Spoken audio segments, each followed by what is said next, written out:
Hello, this just in. Quid Pro Joe has a new pitch for us. He's been elected to something, so we are supposed to listen to him about something. Okay, and action, Joe. Sell us your pitch.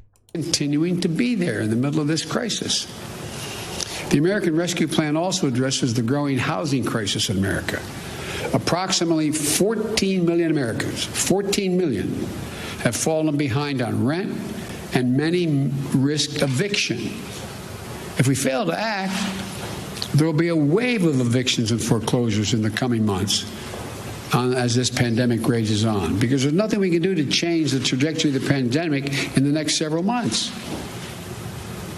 So look, this would overwhelm emergency shelters, increase COVID-19 infections as people have nowhere to go and can't socially distance. The American... Excuse me? What do you mean they're not going to have anywhere to go? And won't be able to socially distance and be overwhelmed? I don't understand. Why would they not be able to stay where they are now? Overwhelmed? Social distancing? Why do they have social distance? Why would... Uh-oh. You've got something up your sleeve, huh? Foreshadowing. It's getting us used to it's this thing you're going to do, right? Okay. Yeah, I'm getting it here. Very sneaky. So, that's interesting. Huh. Really strange. The Rescue Plan asks Congress to provide rental assistance for millions of hard-hit families and tenants. This will also be a bridge to economic recovery for countless mom and pop landlords who can't afford not to have the rent. Mom and pop landlords? I don't know what that is. That's weird. But they can't wait. So on Inauguration Day, I directed my administration to extend nationwide restrictions on evictions and foreclosures. No, you didn't. You don't have that really authority to do that. But you know what Congress does, and Veterans Administration and HUD and that kind of stuff, and some governors can do that. I don't think you can do that. Not like that. No, you were just some dude. Your inauguration of what?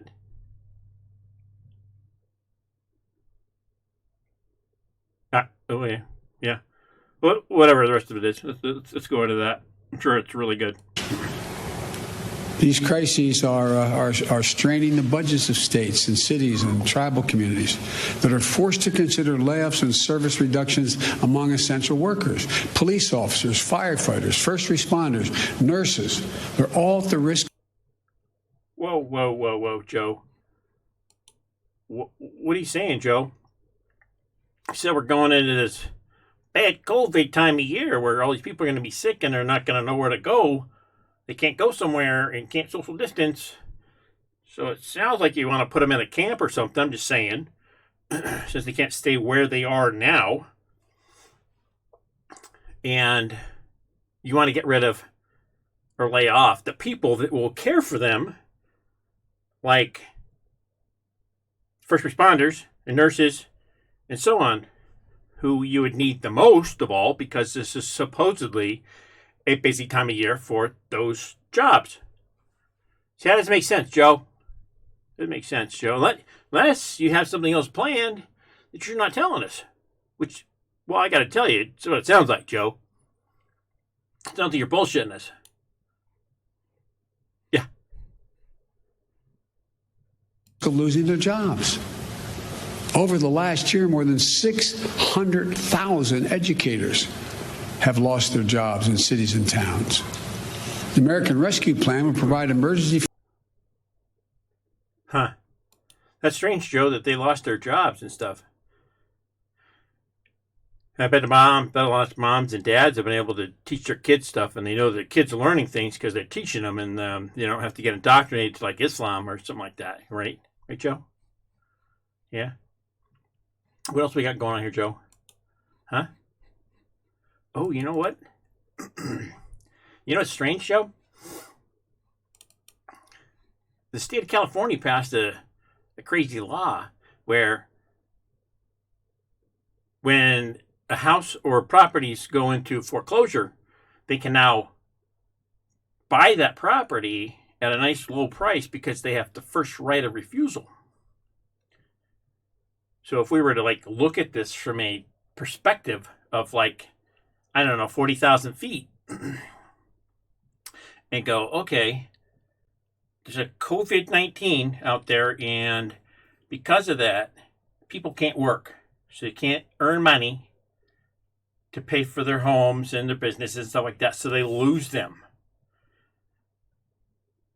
And in return, the state of California passes a law so that they therefore now all of a sudden can now purchase this property that's been distressed because of the laws and regulations that the state has imposed on the people for prevention of COVID-19.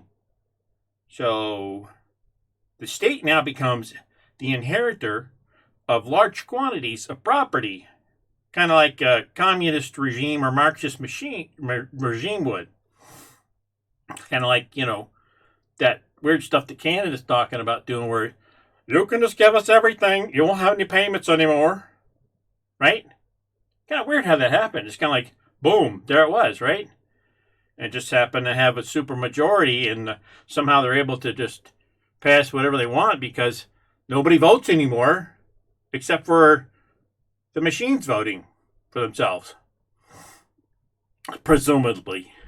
And you know what else is weird, Joe? There's some weird numbers here. I gotta tell you, Joe, we should look at these numbers, okay? Because these numbers are just, they're kind of funny. This is 2017. 20,221 people died from two normal causes of death that would normally be called COVID-19. Or would now be called COVID-19. My bad. So the population in California was 39 million. Okay? The average deaths a year was 209,000 deaths. But if we take the fifth leading cause of death that year, chronic lower respiratory disease, plus influenza, which both of those would be the same thing as COVID-19, added together would be 20,000 deaths. And if you take the 20,000 deaths and compare it to the 19,000 deaths from this last year, well, we could see that there are more than 1,000 more than last year. Now, there are certain times a year that there's more deaths than less. Kind of like the COVID spikes, ups and downs, huh? And we're looking at this, it would be about, 55 deaths a day, 389 a week, and 1,685 a month. But normally, look how many deaths there are in those periods. That's a lot.